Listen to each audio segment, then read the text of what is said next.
Mga kababayan, kamusta po? Si Kamano po. Ang inyong lingkod ay nagbabalik po muli para po komentuhan po kayo dito po sa Tambayang Makabayan. Samahan niyo po inyong lingkod, mag-umpisa na po tayo, magkomentuhan na po tayo mga kababayan. Ito po mga kababayan, nagbitiw na bilang congressman o representative po ng kanilang party list ng tinatawag na ACT-CIA party list. Ito pong si Representative Ed Vic Yap, mga tambay, si Ed Vic Yap ay nag-resign raw po mga kabayan dahil po sa pagkakasangkot po noong 19 Congress sa mga maanumalya na flood control mga kababayan. Komentuhan po natin at pakinggan po muna natin ang balita. Nagbitiw na bilang kongresista si ACT-CIS Party List Representative Ed Vic Yap. Inihayag ito sa plenary session ng Kamara hapon ng Miyerkules, February 4. Sa pamamagitan ito ng isang sulat ng kongresista para sa Kamara. Si Yap ay kabilang sa mga isinasangkot sa flood control corruption scandal. Ayon kay Ombudsman Crispin Remulla, may impormasyon itong natanggap na nagpapadala umano ng malalaking pera ang mag-asawang kontratistang sina Sara at Curly Vizcaya sa mambabatas sa pamamagitan ng bank transactions. Mr. Speaker, for the information of the body, we are in receipt of a letter from Representative Ed Vic Yap of ACT-CIS Party List informing the House of Representatives of his resignation as member of the House. Mr. Speaker, in view of the resignation of Representative Ed Vic Yap, may we request that the Secretary General be directed to drop Representative Yap from the role of members of the House of Representatives. The Secretary General is hereby directed to drop Representative Edvic G. Yap from the role of members of the House of Representatives. Mga kababayan, nakapagtataka lang po mga kababayan, nasangkot po ang isa pong ACT-CIA party list na si Ed Vic Yap mga kababayan ng kanyang party list. Pero never pong nasangkot ang asawa po ni Tulfo na si Rapi Tulfo na si Jocelyn Tulfo. Dahil kasama po siya, nominee po yan. Yan po ay nasa nominee po yan. Katulad po ngayon 20 Congress, dalawa po ang nominee po ng ACT-CIA party list. Ang number 1 po ito pong nag-resign ngayon. Siya po ang first nominee, mga kabayan. Ito pong si Ed Vic Yap. At ang second nominee po ay si Jocelyn Tulfo, ang asawa po ng senador. At nung 19 Congress po, mga kabayan, marami po sila. Kasama po si Erwin Tulfo nung 19 Congress na nasangkot po. Ito pong kanilang first nominee. Nasangkot po ito sa flood control issue na tumatanggap daw po ng mga kickback o sinasabing komisyon sa pamilya Vizcaya. Ang nakapagtataka, never pong nasangkot at never pong naimbestigahan. Ito pong mga kasamang congressman o representative ng ACT-CIA. Katulad po ng asawa ni Rapi Tulfo na kasama at miyembro po ng ACT-CIA. Mga kabayan, si Jocelyn Tulfo at si Erwin Tulfo nung 19 Congress. Kasama po siyang congressman dyan o representative ng party list nila. At nakita naman po natin si Erwin Tulfo na laging kasama ni Tambaluslos umano sa lahat. Sa lahat halos na pinupuntahan ni Tambaluslos, lalong-lalo po sa mga pamimigay ng ayuda nung 19 Congress, lalong-lalo po nung malapit ng halalan. Hindi po ba? Nagtataka lang po si Kamanong. Nagtataka lang po ako sa ombudsman. Ang inimbestigahan lang po na may korupsyon ay ito pong si Ed Vic Yap at ang magkakapatid na Yap.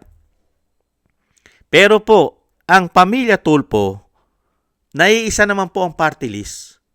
Wala pong issue ng korupsyon, ng flood control. Unbelievable. Nagtataka lang po si Kamanong. Kayo po ba mga kabayan? Nagtataka ba kayo o hindi? Talagang si Yap lang po ba ang nakatanggap dito sa mga maanumalyang flood control? Mga kabayan, Kaya nagbitaw na po siya. Nagbitiw na po siya bilang congressman o representative ng kanilang party list.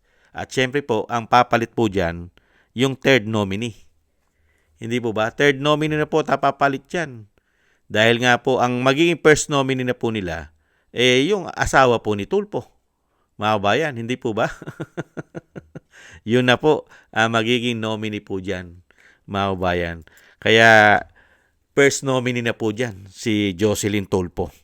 At yung pangatlo na po ang papalit dyan sa nagbitiw po na si Yap. Kaya po nakapagtataka, no? Kaya nga po dito po sa ginagawa po investigasyon ng flood control na napakalaking issue po ng korupsyon, trilyon, daan-daang bilyon. Piling-piling congressman lang, mga kabayan, nag-imbestiga ka ng isang party list katulad po na ACT-CIA. Isang congressman lang ang nasangkot, pero yung ibang kasamaan hindi, katulad ni Tulfo.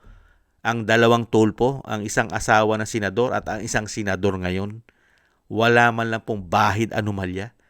Mga kabayan, samantalang iisa po silang bakuran. Nakapagtataka.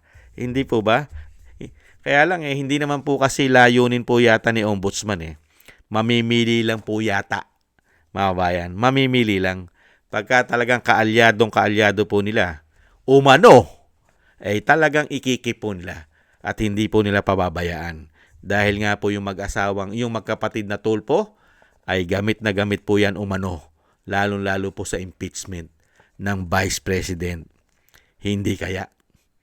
Kaya yan po mga tambay, ang komento po natin dito sa nagbitiw po na congressman o representative po na ACT-CIA party list na si Ed Vic Yap. Nagtaka lang po si Kamanong.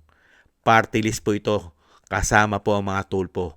Si Senator Erwin Tulfo ay galing po dyan. At ang nananatili pa rin pong congressman at representative po na ACT-CIA ang asawa ni Rapi Tulfo na sila po ay malilinis. Malilinis. Ibang klase po ang mga Tulfo. Napakalinis. Nasasangkot na sa issue ng korupsyon ang kapwa nila kapartilis, pero sila malinis na malinis at walang bahid ng korupsyon. Ang mga Tulfo, unbelievable, only in the Philippines. Mga kababayan, diyan mo hahangaan ang gobyerno ng binagoong ang Pilipinas at diyan mo rin hahangaan ang bagong ombudsman. Kasama na rin po ang tinatawag na DOJ, NBI, na kasama nag-iimbestiga. At isama na rin natin ang DILG. Unbelievable. Maraming salamat po mga tambay.